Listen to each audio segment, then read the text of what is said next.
우리 옆 사람하고 인사합니다. 더운데 어째 지내십니까? 답을 합니다. 주님의 은혜 가운데 잘 지내고 있습니다.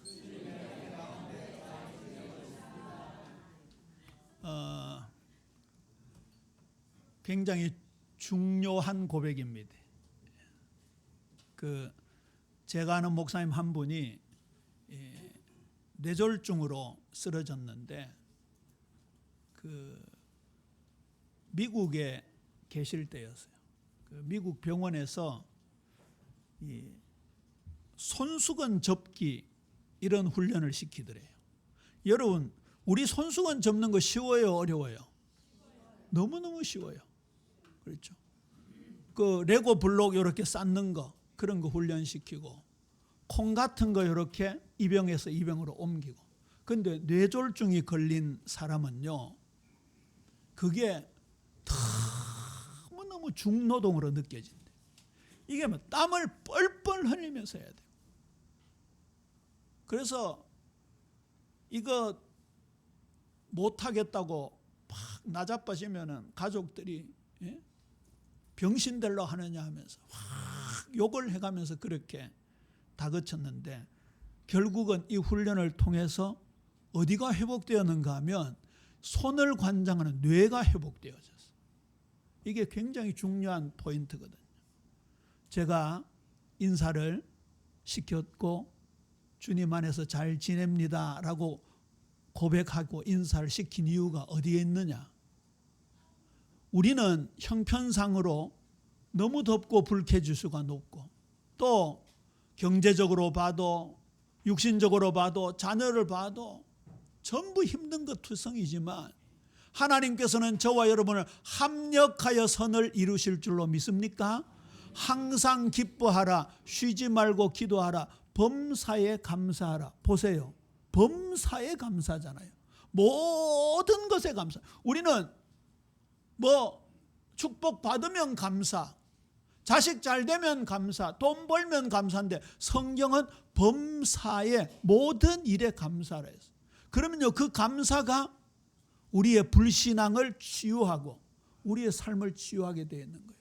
저는 이 말씀을 묵상하고 준비하고 전념하면서 이 말씀이 하나님의 말씀임이 확신되어지는 거 있지요. 적어도 나를 소생케 하는 말씀이다 믿어지더라고요. 이제 그 다음 단계는 뭐예요? 오늘 이 말씀을 받는 우리 성도님들도 이 말씀을 나의 말씀으로 나를 소생케 하고 회복케 하고 살리는 말씀으로 믿는 은혜가 풍성하게 되기를 주님의 이름으로 축원합니다. 이번에 예레미야 1장부터 30장까지 읽었고, 한 주 쉬고 31장부터 마지막 장까지 읽고 또 예레미야 애가를 읽는데, 다음 주간에는 예레미야 33장이 본문이죠. 예레미야 애가를 놓칠 수가 없어서 이 말씀을 함께 나누기를 원합니다.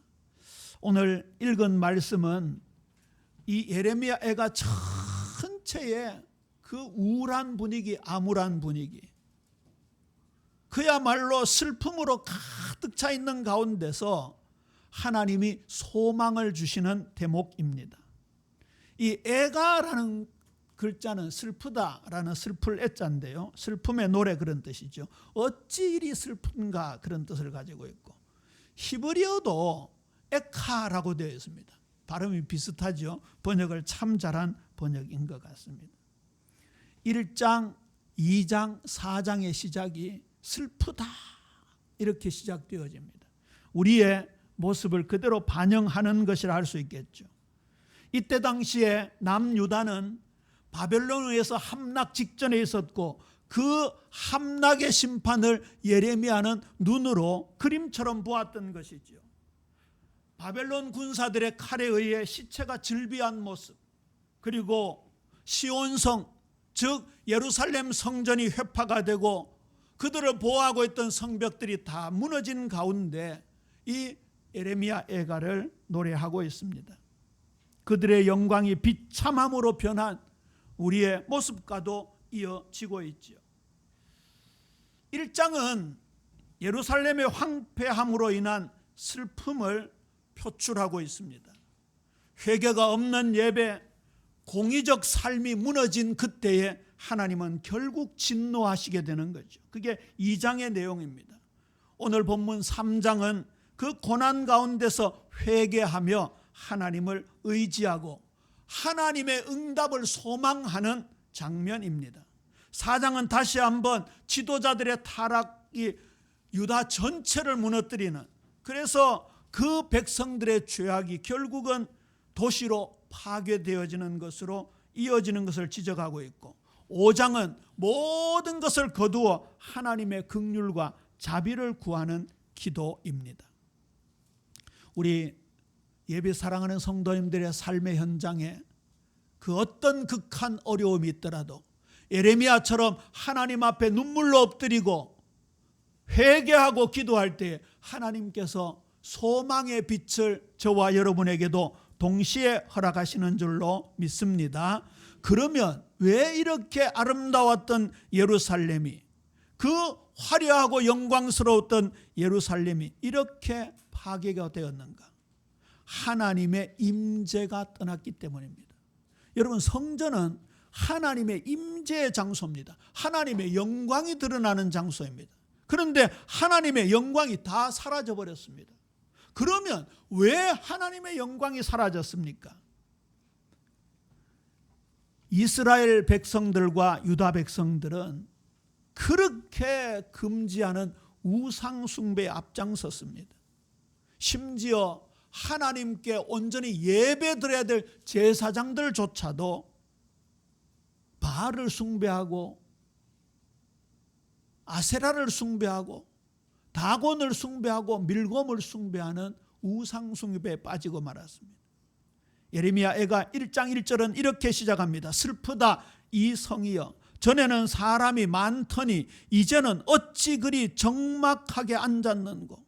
전에는 열국 중에 크던 자가 이제는 과부같이 되었고, 전에는 열방 중에 공주였던 자가 이제는 강제 노동을 하는 자가 되었도다. 선명하게 대비하고 있지요. 그렇게 사람들이 많고 북적이던 예루살렘이라는 도시가, 유다라는 나라가 이제 사람들이 칼에 희생이 되고 아이들이 굶어 죽는 지경이 되니까 적막하기가 이를 데가 없었습니다. 하나님의 사랑받는 택한 성민으로서 공주처럼 여김을 받던 자들이 강제 노역에 시달리는 자들이 되었다고 얘기합니다. 예레미야는 이 슬픈 광경을 보면서 이렇게 고백합니다. 이로 말미암아 내가 우니 내 눈에 눈물이 물같이 흘러내리며 나를 위로하여 내 생명을 회복시켜 줄 자가 멀리 떠났음이니 원수들이 이김에 내 자녀들이 외롭도다 고백하고 있습니다. 그 시온의 아름다움이 땅에 떨어져 버렸습니다. 2장 1절에 또 슬프다라는 단어로 시작하지요. 하나님의 진노가 예루살렘에 임했습니다. 7절에 보면요, 의미심장한 선포가 나옵니다. 여호와께서 또 자기 제단을 버리시며 자기 성소를 미워하시며 궁전의 성벽들을 원수의 손에 넘기셨으며 그들이 여호와의 전에서 떠들기를 절기의 날과 같이 하였도다. 하나님께서 스스로 영광을 받으셔야 할 제단을 하나님이 스스로 버리셨다. 하나님이 영광이 나타나야 될 성소를 하나님이 미워하신다. 하나님의 보호하심이 든든히 서야 될 성벽조차도 회파되는 끔찍한 재앙을 만나게 되었습니다. 결국 하나님이 백성들을 떠나버리셨다는 거죠. 2장 18절에 보면 눈물을 강처럼 흘릴지도다. 내 눈동자를 쉬게 하지 말지어다. 그런 안타까움을 호소하고 있는 장면도 나옵니다. 예레미야는 유다가 망해가는 모습들을 보면서 하나님 앞에 탄식하고 얼마나 부르짖었는데 아직도 백성들은 정신을 차리지 못하고 우상을 숭배하고 있었습니다. 또 그 문제를 자기네들 스스로 해결하려고 애를 썼습니다. 심지어 이방 나라 중에 이방 나라인 애굽을 등에 업고 애굽을 통해서 바벨론을 무찌르려고 하는 그런 인본주의를 쓰기 시작했습니다. 거기에 예레미야는 안타까움이 크게 달했습니다. 나와 같이 함께 울고 기도하자. 너희들의 눈동자를 쉬지 않게 하라. 함께 울자, 함께 기도하자라는 얘기죠. 얼마나 극단으로 치달았는지 나중에는요, 자식들까지 잡아먹는 일들이 일어났어요. 제사장들이, 선지자들이 성소에서 죽임을 당했습니다. 예레미야가 2장 20절에 보세요. 여호와여 보시옵소서, 주께서 누구에게 이같이 행하셨는지요. 여인들이 어찌 자기 열매 곧 그들이 낳은 아들을 잡아먹으며 제사장들과 선지자들이 주의 성소에서 죽임을 당하리요. 이스라엘의 근간 아닙니까? 하나님의 택한 백성들의 중심 두 축이 가정과 성전입니다. 그런데 그 둘이 다 무너지고 있다는 것을 함께 고백하고 있습니다. 오래전에 모세오경 중에 신명기는 언약 신학을 기반을 두고 있는데 여기에서 이 끔찍한 일들을 이미 예언하고 있었습니다. 여러분, 신명기 28장이라고 하면 별명이 뭐냐면 축복장입니다. 나가도 복받고 들어가도 복받고 떡 광주리에도 복받고 복받는다는 내용이 가득 차 있는데 후반부에 가면 저주가 있습니다. 하나님을 섬기면 복을 받고 하나님을 버리면 저주받는다라는 내용이 있는데 그 내용이 고스란히 유다 땅에 이루어지고 말았습니다. 신명기 28장 53절입니다. 축복의 14계절을 지나 저주의 54계절이 있는데 그 예언이 이루어진 거죠. 보세요. 내가 적군에게 애워싸이고 맹렬한 공격을 받아 곤란을 당함으로 내 하나님 여호와께서 내게 주신 자녀 곧 내 몸의 소생의 살을 먹을 것이라. 여러분, 이게 성경으로 기록되어 있지 한번 그 장소로 타임슬립해서 가서 한번 상상을 해보세요. 내 자식을 내가 잡아먹는다. 오늘은 우리 집 자식, 내일은 옆집 자식, 돌아가면서 순번을 정해 자식을 잡아먹을 수밖에 없는 형편에 이르게 되었습니다. 이것보다 더 끔찍한 일이 어디에 있습니까? 내 살을 주어 자식을 살려도 진짜 거시기 한데 지금 내 아이들을 잡아먹고 옆에 아이들을 잡아먹는 지경이 되었어요. 하나님을 떠나는 인생들이 얼마나 무서운 저주 속에 빠지는지 보세요. 말씀은 반드시 이루어집니다. 저와 여러분이 이 말씀 앞에 두려워해야 돼요. 말씀 앞에. 오늘 주시는 이 말씀을 경외함으로 받는 우리 예빛 모든 성도님들 되시기를 주님의 이름으로 축원합니다. 4장 1절에 또 애가를 고백하고 있습니다. 슬프다 어찌 그리 금이 빛을 잃고 순금이 변질하였으며 성소의 돌들이 거리 어기마다 쏟아졌는가. 성소의 돌들이 거리 어기마다 쏟아졌다는 말은 뭡니까? 예루살렘 성전이 무너져서 그 벽돌들이 다 나뒹굴고 있다 그 말 아닙니까? 순금에 비길 만한 금 보배로운 시온의 아들들이 어찌 그리 토기장이가 만든 질 항아리 같이 되었나. 여기에서 아까 얘기했던 내 눈물을 강같이 흘리고 내 눈동자를 쉬지 않게 하라. 그렇게 예레미야가 함께 기도하자고 외치는 거예요. 우리 사랑하는 성도님들, 삶의 현장에 어떤 어려움이 있습니까?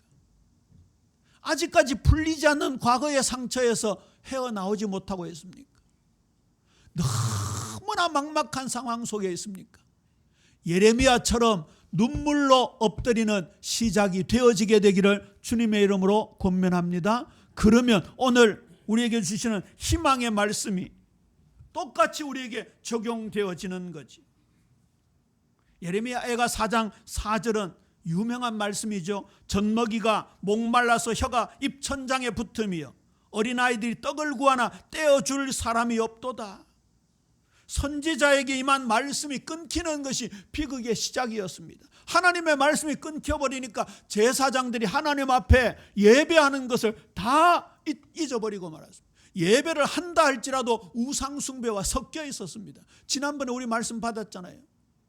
우상숭배하고 그리고 하나님의 성전에 와서 하나님 우리가 이렇게 복을 받았나이다는 이 말도 안 되는 모순 속에 사로잡혀 있었어요. 이게 우리의 모습 아닐까요? 아까 우리 집사님도 간절히 기도를 했습니다만 우리가 하나님의 이름을 예배당에서 부릅니다. 하루 온종일 열심히 찬양합니다. 그런데 막상 월요일부터 삶의 현장에서는 하나님이 주인이 아닙니다. 내가 주인입니다. 내 주장이 주인입니다. 내 사상이 주인입니다. 돈이 주인입니다. 모든 목적이 포커스가 세속에 가 있습니다. 그리고 또 주일날 와서 하나님을 찬양한다고 합니다. 공의와 정의가 행해져야 될 우리의 삶의 현장에 하나님의 공의와 정의가 사라진 지 오래입니다. 교회가 세상과 타협하고 성도들이 세속의 방법에 물들어 있고 그러면서 하나님을 부르짖는다면 오늘 이 유다의 모습과 다름이 없을 것입니다. 우리가 이 부분을 솔직하게 주님 앞에 내어놓고 오늘 두 번째 대지 소망을 찾아가야 할 것입니다. 예레미야가 전체는 암울하고 어둡고 우울함이 너무 극에 달해 있었습니다. 그런데 오늘 본문의 말씀은 가장 희망적인데 이게 결국은 하나님의 뜻이다 그 말입니다. 이게 결국은 하나님의 마음이다 그 말입니다. 우리 이대지 하기 전에 예레미야가 3장 33절을 32절 33절을 함께 읽어볼까요? 시작. 그가 비록 근심하게 하시나 그의 풍부한 인자하심에 따라 긍휼히 여기실 것임이라. 주께서 인생으로 고생하게 하시며 근심하게 하심은 본심이 아니시로다. 아멘. 하나님의 본심은 어디에 있습니까? 평안에 있습니다. 지난 주일 마지막에 예레미야 29장 11절을 살짝 인용해 드렸죠. 예레미야 29장 11절도 함께 읽어볼까요? 예레미야 29장 11절 말씀입니다.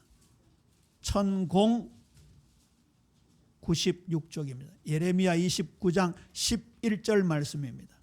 함께 읽습니다. 시작. 여호와의 말씀이니라. 너희를 향한 나의 생각을 내가 아나니 평안이요 재앙이 아니니라. 너희에게 미래와 희망을 주는 것이니라. 할렐루야.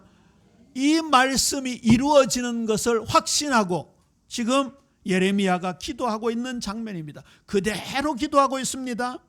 예레미야가 3장 19절 20절입니다. 내 고초와 재난 곧 쑥과 담즙을 기억하소서. 내 마음이 그것을 기억하고 내가 낙심이 되오나. 지금 주님 앞에 낙심된 것을 그대로 아뢰잖아요. 고초와 재난 곧 쑥과 담즙이라고 하니까 사자성어 중에 와신상담이라는 단어가 기억나십니까? 섭에 누워서 쓸개를 맛본다 그런 의미입니다. 오나라하고 월나라가 전쟁을 했던가요? 그때 오나라 왕이 월나라하고 전쟁하다가 죽게 됩니다. 전사하게 됩니다. 그때 아들에게 월나라의 복수를 부탁하지요. 그래서 그 아들이 왕의 아들, 왕자의 신분이지만 상하 침대에 잠을 자지 않고 이 거친 나무 쪼가리 위에서 잠을 잡니다. 그걸 섭이라 그러죠. 와신, 맛볼 상자, 쓸개 담자입니다. 그 쓸개를 맛보면서 복수의 칼을 가는 그 장면입니다. 저는 시편 63편을 읽다가요. 아주 오래전입니다. 거의 한 7, 8년 전인데요. 시편 63편을 읽는 중에 거기에도 이 와신상담 비슷한 내용이 나오는데요. 그때 제가 복수의 칼날을 가는 것이 아니라 섭에 누워 있을지라도 하나님을 찬양하자. 다윗이 그런 고백을 하더라고요. 다윗이 막 도망을 다녔잖아요. 왕의 신분이었지만 아들의 반역에 의해서 도망을 다닌 적이 있었습니다. 얼마나 상대적으로 힘들었겠습니까? 그냥 하늘을 이불 삼아 돌을 베개 삼아 그렇게 풍찬 노숙을 한 적이 한두 번이 아닐 것입니다. 그런데 다윗은 거기에서도 복수의 칼날을 간 게 아니고 여호와 하나님을 찬양했습니다. 아까 그래서 그 고백을 시작한 거예요. 어째 지내십니까? 주님의 은혜로 잘 지내고 있습니다. 섭에 누워있는 쓸개를 핥아 먹어야 될 만큼 극한 상황이지만 오늘 여기 내 고초와 재난 곧 쑥과 담즙을 기억하소서 이런 어려움의 상황이지만 예레미야는 여호와 하나님을 바라보았어요. 우리 예빈 모든 성도님들 극하고 극한 어려운 상황 속에서도 우리의 시선이 하나님께 머무는 은혜가 있게 되기를 주님의 이름으로 축원합니다. 그랬더니 보세요. 소망을 주십니다. 이것을 내 마음에 담아 두었더니 그것이 오히려 나의 소망이 되었습니다. 소망의 이유가 쭉 나오지요. 하나님의 인자와 긍휼이 무한하시다고 고백합니다. 주님의 크신 성실함이 아침마다 새롭다고 고백합니다. 이것들이 아침마다 새로우니 주의 성실하심이 크시도소이다. 그래서 오늘 제목이 나온 겁니다. 아침마다 새로운 주님의 성실하심입니다. 이거를 우리가 경험해 나가야 되겠죠. 그 다음에요. 결론 중에 결론입니다. 여호와 하나님만이 나의 기업이십니다라는 고백입니다. 당시에 북이스라엘과 남유다 백성들은 온통 우상숭배에 목매였습니다. 다시 말씀드립니다. 하나님의 백성들이 우상을 숭배하는 것은 원인과 근본이 어디에 있다고요? 육신의 눈에 있다고요. 모든 걸 육신으로 보는 겁니다. 하나님은 영적으로 보라고 축복을 그렇게 쏟아 부었음에도 불구하고 자신들의 육신의 안녕, 경제적인 풍요, 육신적인 건강 그것을 세상 방법으로 얻고자 하는 그 착각 속에 하나님을 바라보지 않고 세상을 내려다본 겁니다. 세상에서 가만히 보니까 주위의 열강들이 전부 뭘 섬기고 있거든요. 그래서 그 우상을 따라 섬기기 시작한 겁니다. 저와 여러분 우상 안 섬긴다고요? 목사님 나는 가빠이 가본 적이 없는데요. 저는 산에 올라가다가 부처상 보이면 발로 차기도 하는데요. 바울은 이렇게 얘기합니다. 음란을 버리라. 탐욕을 버리라. 탐심은 우상 숭배니라. 우리의 삶이 얼마나 성경이 말씀하고 있는 것에 맞닿아 있는지. 진짜 하나님은 질투하기까지 우리를 사랑하신다 했어요. 여러분 사랑의 속성은요. 오직이라는 말씀을 여러 번 드렸죠. 양다리 걸치면 그게 사랑이에요? 사랑 아니에요? 사랑 아닙니다. 옆집 아저씨 사랑하고 내 남편 동시에 사랑할 수 있습니까? 안 됩니다. 사랑은 오직입니다. 하나님은 그 오직을 원하시는 겁니다. 오직을. 그러면 보세요. 여호와는 나의 기업이시니 그러므로 내가 그를 바라리라 하도다. 기다리는 자들에게나 구하는 영혼들에게 여호와는 선하시도다. 선하심으로 기도에 응답하십니다. 아까 처음 나왔던 여호와의 인자와 긍휼이 무궁하시다. 이 긍휼은요. 히브리 원어로 어머니의 자궁이라는 단어에서부터 출발된 뜻을 가지고 있다. 깊은 연민을 나타내는 겁니다. 하나님 우리를 그렇게 사랑하시고 사랑하는 것이 하나님만 바라보고 기도하는 저와 여러분에게 부어진다라는 뜻입니다. 오늘 찬양대 곡을 이걸 보고 선택했어요. 어쩌면 그렇게 딱 찬양대 찬양 가사가 처음이 딱 맞잖아요. 우리가 하나님만 바라볼 것입니다. 하나님만 기다릴 것입니다. 여호와 하나님의 본심은 우리의 고생이 아닙니다. 여러분 지금 상처를 가지고 있습니까? 그 상처가 여호와 하나님의 본심이 아닙니다. 가난하십니까? 여호와 하나님의 본심이 아닙니다. 내 자식들이 잘못되고 있습니까? 여호와 하나님의 본심이 아닙니다. 이 대한민국이 정치, 경제, 사회, 문화로 뒤틀려 있습니다. 여호와 하나님의 본심이 아닙니다. 아까 집사님 기도한 대로 우리 차세대 아이들이 제대로 복음 가운데 거룩을 회복하고 공의를 회복하고 나아간다면 대한민국에 하나님의 긍휼이, 하나님의 자비가, 창조적 질서가 임하게 될 줄로 믿습니까? 하나님은 없는 것을 있게 하십니다. 창조의 능력을 가지고 계십니다. 오늘 우리가 받는 이 말씀이 우주 만물을 만드신 창조의 능력을 가진 말씀입니다. 이걸 진짜 믿으면요, 우리에게 창조의 기적이 일어나는 거예요. 우리도 이런 비극의 한복판에서 하나님께 기도할 것입니다. 회복의 소망을 확신하는 기도가 5장에 이어지고 있습니다. 여호와여 우리를 주께로 돌이키소서. 그리하시면 우리가 주께로 돌아가겠사오니 우리의 날들을 다시 새롭게 하사 옛적 같게 하옵소서. 수요 예배 때 말씀을 드렸습니다마는 하나님께 기도하는 건요 명령형으로 되어 있습니다. 놀라운 사실이죠. 수요 예배 들은 분들은 들으셨을 텐데 안 들은 분들이 계실 것 같아서 다시 말씀드리는데, 우리 박창범 목사님 손녀가 나은이거든요. 너무너무 귀엽습니다. 가끔 수요일 날 예배하러 오는데 저를 보면 얼마나 반가워하는지. 왜냐하면 집에서 유튜브로 설교를 봤거든요. 목사님 잘 알아봐요. 근데 나은이가요 나이보다 일찍 말문이 트였고 또 똑똑하기가 그지없어요.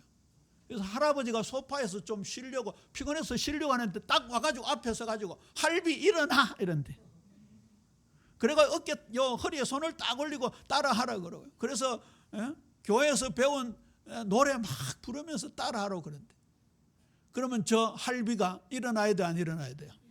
안 일어나면 이제 울고 야단나는 거예요. 사모님이 일어나라면 일어나겠어 안 일어나겠어요?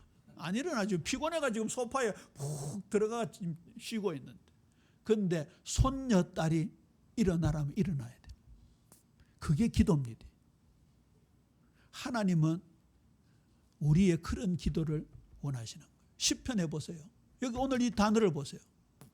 이게 우리 성경에는 존댓말이 있으니까 존칭으로 표현되어 있지만 히브리어나 영어권에 가면요 우리만큼 존칭으로 되어 있지 않습니다. 미국 영어에는 뭐 그냥 please 정도, sit down은 명령이지만 뭐 have sit 이런 거는 이제 조금 권유하는 그런 정도지 우리처럼 이렇게 존칭이 없습니다. 그러면 여기 이 단어는 뭡니까? 하나님 깨라 이런 뜻입니다. 하나님 일어서라 그런 뜻입니다. 이 나은이가 할아버지한테 일어나라 하면 일어나듯이, 야곱이가 야복강에서 천사와 씨름하는 장면이 있잖아요. 하나님이 천사를 통해 나타나셨잖아요. 허리춤을 붙잡고 안 놔줬습니다. 그러니까 이 천사가 나라 하면서 환도뼈를 쳐가지고 환도뼈가 그래도 안 놓고 버티니까 그 천사가 하나님의 말씀을 대언하잖아요. 내가 졌다 네 이겼다고 해줬구만. 그래서 야곱이가 이름이 뭐로 바뀌었습니까? 이스라엘로 바뀐 겁니다. 하나님과 겨루어 이긴 자로 바뀐 겁니다. 저와 여러분이요 하나님 허리춤을 붙잡고 응답할 때까지 안 놓겠습니다. 끝까지 메어 달리면 하나님이 들어주신다라는 게 오늘 이 내용이에요. 오늘 이 내용. 가장 극한 상황 속에서도 영원한 가치가 어디에 있습니까? 여호와 하나님께 있는 거예요. 자, 그러면 오늘 예레미야의 신앙을 본받아 우리는 어떻게 기도하며 신앙할 것인가? 저는 이게 예레미야 애가서의 기록의 목적이다. 나를 향한, 우리를 향한 기록의 목적이라는 생각이 들어요. 첫 번째입니다.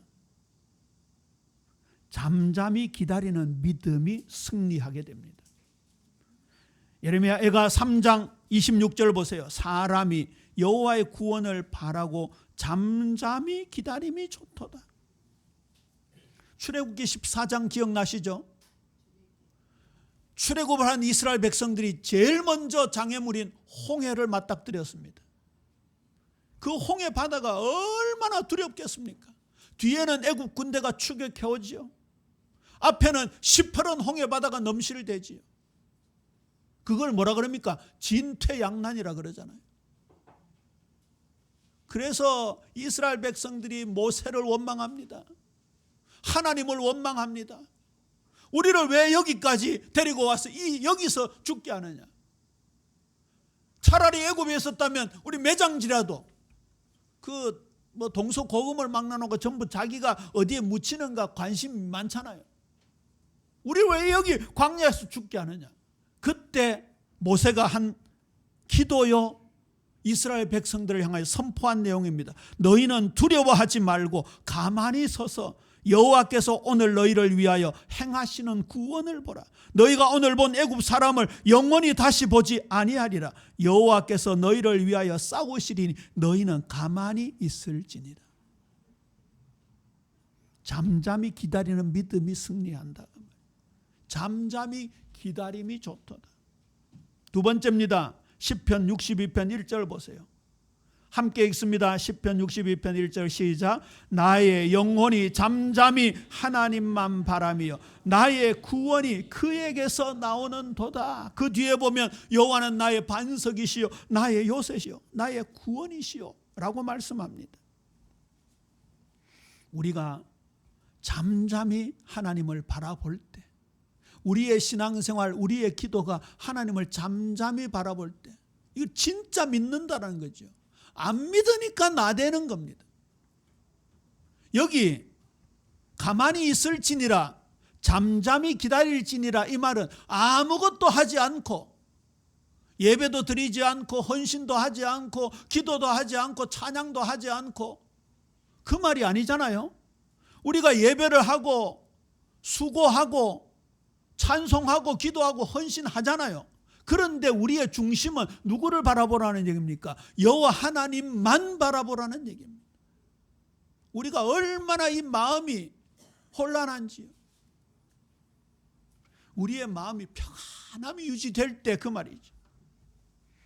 그 다음에 야고보서 5장부터 합시다. 보세요. 추수를 기다리는 농부의 마음입니다. 여기 이 건물이 5층 반짜리, 저기 꼭대기까지 6층짜리인데 또 지하도 있네요. 그러면 총 7층이죠. 이게 어느 날 눈 떠보니까 갑자기 세워졌습니까? 몇 달 몇 년이 걸렸습니까? 몇 달 몇 년이 걸린 거예요. 성경에 보면요, 우리 교회의 모습을 이렇게 건물로 세워져 가는 모습으로 비유한 데가 여러 곳 나옵니다. 그리스도의 장성한 분량으로 자라가라. 우리가 자라가야 됩니다. 우리 아이들이 태어나서 갑자기 성인이 되는 게 아니잖아요. 점점 자라갑니다. 봄에 벽실을 뿌립니다. 뜨거운 떼약볕에 물을 대고 비료를 뿌리고, 그럴 때 점점 촉이 나고 점점 자라다가 나중에 가을 직전에 이삭이 쫙 올라와서 쨍쨍한 햇볕에 곡식이 익어가고 결국은 가을 마지막에 추수를 하게 됩니다. 그걸 지금 말씀하고 있는 거예요. 그러므로 형제들아, 주께서 강림하시기까지 길이 참으라. 보라, 농부가 땅에서 나는 귀한 열매를 바라고 길이 참아 이른 비와 늦은 비를 기다리나니 너희도 길이 참고 마음을 굳건하게 하라. 주의 강림이 가까우니라. 종말론적 신앙입니다. 그런데 보세요. 기다려야 될 이유가 어디에 나옵니까? 하박국서 2장 3절에 나옵니다. 이 묵시는 정한 때가 있나니 그 종말이 속히 이르겠고 결코 거짓되지 아니하리라.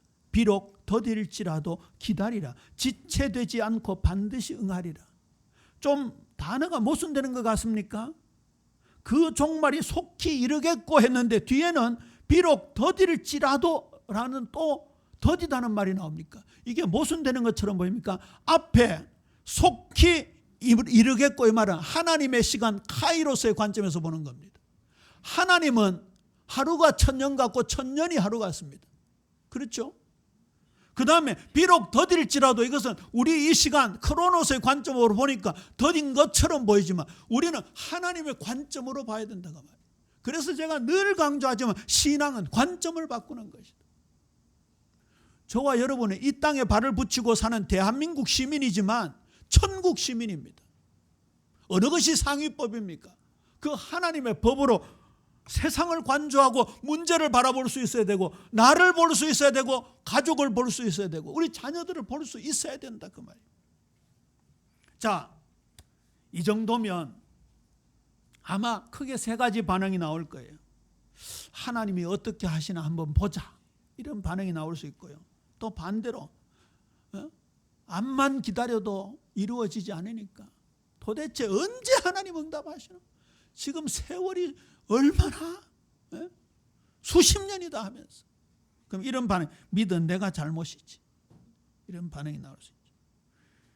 그 다음에요, 우리 같이 한번 기다려보자. 하나님이 약속하셨으니까 한번 기다려보자.